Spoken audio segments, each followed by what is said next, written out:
नमस्ते। इस वीडियो में हम इन्वेस्टमेंट डाइवर्सिफिकेशन के बारे में बात करेंगे। इन्वेस्टमेंट डाइवर्सिफिकेशन एक बैलेंस्ड पोर्टफोलियो बनाने का तरीका है जिससे आप फाइनेंशियल सिक्योरिटी अचीव कर सकते हैं। हम देखेंगे कि ये क्या है, इसके फायदे क्या है और आप कैसे अपनी इन्वेस्टमेंट्स को डाइवर्सिफाई कर सकते हैं। हम विभिन्न एसेट क्लासेस और डाइवर्सिफिकेशन स्ट्रैटेजीज को भी कवर करेंगे। डाइवर्सिफिकेशन क्या है? डाइवर्सिफिकेशन का मतलब है अपने इन्वेस्टमेंट्स को विभिन्न फाइनेंशियल इंस्ट्रूमेंट्स में फैलाना, जैसे कि स्टॉक्स, बॉन्ड्स और रियल एस्टेट। इसका मकसद है रिस्क और पोटेंशियल रिटर्न्स के बीच बैलेंस बनाए रखना और मार्केट वॉलेटिलिटी से बचना। डाइवर्सिफिकेशन एक साउंड इन्वेस्टमेंट स्ट्रैटेजी की नींव है। इन्वेस्टमेंट डाइवर्सिफिकेशन आपको मार्केट में होने वाले उतार चढ़ाव से बचाता है और आपके इन्वेस्टमेंट्स को सेफ रखने में मदद करता है। आपको अपने इन्वेस्टमेंट्स को डाइवर्सिफाई क्यों करना चाहिए? इन्वेस्टमेंट डाइवर्सिफाई करने के बहुत सारे फायदे हैं।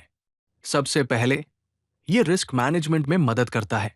डाइवर्सिफिकेशन किसी एक इन्वेस्टमेंट में खराब परफॉर्मेंस के इम्पैक्ट को कम करता है और आपके पोर्टफोलियो को मार्केट डाउनटर्न से बचाता है। दूसरा, डाइवर्सिफिकेशन कंसिस्टेंट रिटर्न्स प्रोवाइड करता है। डिफरेंट एसेट्स डिफरेंट टाइम्स पर अच्छा परफॉर्म करते हैं, जिससे आपके ओवरऑल पोर्टफोलियो की परफॉर्मेंस टाइम के साथ स्मूथ आउट होती है। तीसरा, डाइवर्सिफिकेशन आपके फाइनेंशियल गोल्स के साथ इन्वेस्टमेंट स्ट्रैटेजी को अलाइन करता है और ग्रोथ और स्टेबिलिटी के बीच बैलेंस बनाता है। डाइवर्सिफिकेशन के लिए मेजर एसेट क्लासेस क्या है? सबसे कॉमन एसेट क्लासेस है इक्विटी, जिसे स्टॉक्स भी कहा जाता है। ये कंपनीज में ओनरशिप रिप्रेजेंट करते हैं और हाई ग्रोथ की पोटेंशियल रखते हैं। इनमें हायर रिस्क होता है, लेकिन बेटर लॉन्ग टर्म रिटर्न्स मिलते हैं। दूसरा एसेट क्लास है फिक्स्ड इनकम, जिसे बॉन्ड्स भी कहा जाता है। ये डेट सिक्योरिटीज है जो रेगुलर इंटरेस्ट पेमेंट्स प्रोवाइड करते हैं। इनमें लोअर रिस्क होता है और स्टेबल, प्रेडिक्टेबल रिटर्न्स मिलते हैं। तीसरा एसेट क्लास है रियल एस्टेट। ये प्रॉपर्टी इन्वेस्टमेंट्स है जो रेंटल इनकम और पोटेंशियल अप्रिशिएशन प्रोवाइड करते हैं। ये इन्फ्लेशन के अगेंस्ट हेज प्रोवाइड करते हैं। एक टिपिकल पोर्टफोलियो एलोकेशन में आप इक्विटी में 40%, फिक्स्ड इनकम में 30%, रियल एस्टेट में 20% और कैश और अदर्स में 10% एलोकेट कर सकते हैं। अल्टरनेटिव इन्वेस्टमेंट ऑप्शंस क्या है? गोल्ड और precious metals traditional store of value है, जो इकोनॉमिक अनसर्टेनिटी और इन्फ्लेशन के दौरान अच्छा परफॉर्म करते हैं। कमोडिटीज रॉ मटेरियल्स हैं, जैसे एग्रीकल्चरल प्रोडक्ट्स, एनर्जी और मेटल्स, जो इन्फ्लेशन के अगेंस्ट हेज प्रोवाइड करते हैं।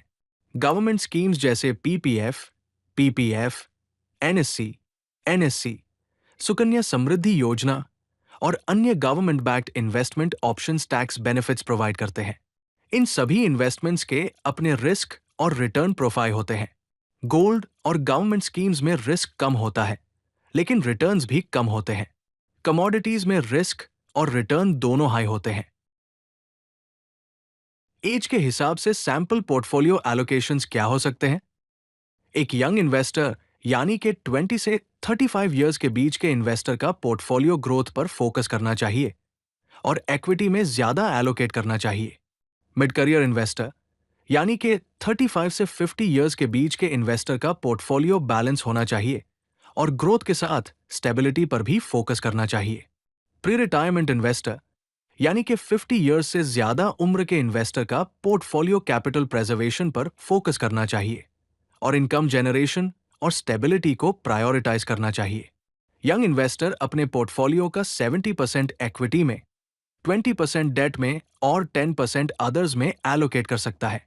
मिड करियर इन्वेस्टर 50% इक्विटी में, 30% डेट में और 20% अदर्स में एलोकेट कर सकता है। प्री रिटायरमेंट इन्वेस्टर 30% इक्विटी में, 50% डेट में और 20% अदर्स में एलोकेट कर सकता है। ये जनरल गाइडलाइंस है। Individual allocations personal financial goals, risk tolerance और स्पेसिफिक सर्कमस्टेंसेस पर बेस्ड होने चाहिए। डाइवर्सिफिकेशन स्ट्रैटेजीज क्या है? एसेट एलोकेशन एक स्ट्रैटेजी है जिसमें आप अपने इन्वेस्टमेंट्स को मेजर एसेट क्लासेस जैसे इक्विटी, डेट, रियल एस्टेट आदि में अपने रिस्क प्रोफाइल और गोल्स के बेसिस पर डिवाइड करते हैं। जियोग्राफिक डाइवर्सिफिकेशन एक स्ट्रैटेजी है जिसमें आप डिफरेंट कंट्रीज और रीजन्स में इन्वेस्ट करते हैं ताकि किसी एक इकोनॉमी या मार्केट में एक्सपोजर कम हो। सेक्टर डाइवर्सिफिकेशन एक स्ट्रैटेजी है जिसमें आप डिफरेंट इंडस्ट्रीज में इन्वेस्ट करते हैं ताकि सेक्टर स्पेसिफिक डाउनटर्न्स का इंपैक्ट कम हो। डाइवर्सिफिकेशन करते वक्त किन गलतियों से बचना चाहिए? ओवर डाइवर्सिफिकेशन से बचें। बहुत ज्यादा इन्वेस्टमेंट्स होने से रिटर्न्स डाइल्यूट हो सकते हैं और पोर्टफोलियो मैनेजमेंट कॉम्प्लेक्स हो सकता है। क्वांटिटी से ज्यादा क्वालिटी पर ध्यान दें। कॉरिलेशन ब्लाइंडनेस से बचें। ऐसे एसेट्स में इन्वेस्ट करना जो साथ मूव करते हैं डाइवर्सिफिकेशन के मकसद को ही खत्म कर देता है। ऐसे एसेट्स को खोजें जो ट्रूली अनकॉरिलेटेड हो। रिबैलेंसिंग को निग्लेक्ट न करें। मार्केट वैल्यूज में चेंज होने पर अपने पोर्टफोलियो को पीरियोडिकली एडजस्ट करना जरूरी है। आप अपने पोर्टफोलियो को डाइवर्सिफाई करना कैसे शुरू कर सकते हैं? सबसे पहले अपनी करंट पोजीशन को असेस करें। अपने एग्जिस्टिंग इन्वेस्टमेंट्स को रिव्यू करें और अपने पोर्टफोलियो में कॉन्सेंट्रेशन रिस्क्स को आइडेंटिफाई करें। दूसरा, अपने गोल्स और टाइमलाइन को डिफाइन करें। शॉर्ट, मीडियम और लॉन्ग टर्म फाइनेंशियल ऑब्जेक्टिव्स को क्लैरिफाई करें ताकि एलोकेशन डिसीजंस को गाइड किया जा सके। तीसरा, छोटे से शुरू करें और ग्रेजुअली एक्सपैंड करें। कोर एसेट क्लासेस से शुरू करें और ग्रेजुअली न्यू इन्वेस्टमेंट टाइप्स को इंट्रोड्यूस करें जैसे जैसे आप सीखते हैं। चौथा, मॉनिटर और रिबैलेंस करें।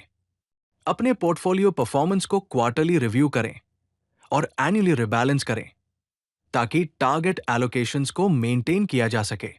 एज बेस्ड एलोकेशन के लिए रूल ऑफ 100 यूज करें। इक्विटी परसेंटेज बराबर है 100 minus your age. Fixed income percentage बराबर है योर एज। एक 35 ईयर ओल्ड इन्वेस्टर 65% इक्विटी में और 35% फिक्स्ड इनकम में इन्वेस्ट कर सकता है। ये एक सिंप्लीफाइड गाइडलाइन है। आपका पर्सनल रिस्क टॉलरेंस और फाइनेंशियल गोल्स आपके एलोकेशन डिसीजंस को अल्टीमेटली गाइड करने चाहिए। इस वीडियो से आपने क्या सीखा?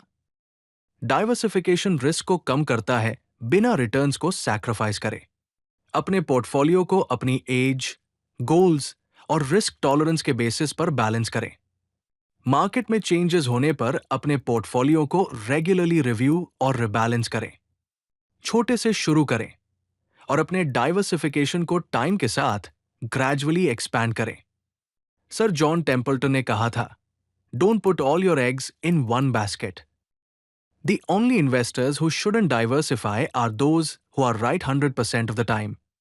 SEBI, SEBI और NSA, NSE investor education resources आपको डाइवर्सिफिकेशन के बारे में और सीखने में मदद कर सकते हैं। एसेट एलोकेशन कैलकुलेटर्स आपको अपने पोर्टफोलियो को बैलेंस करने में मदद कर सकते हैं। धन्यवाद। अगर आपको ये वीडियो पसंद आई तो लाइक बटन जरूर दबाएं और चैनल को सब्सक्राइब करना न भूलें। तो चलिए फिर मिलते हैं ज्ञान भंडार के किसी और वीडियो में।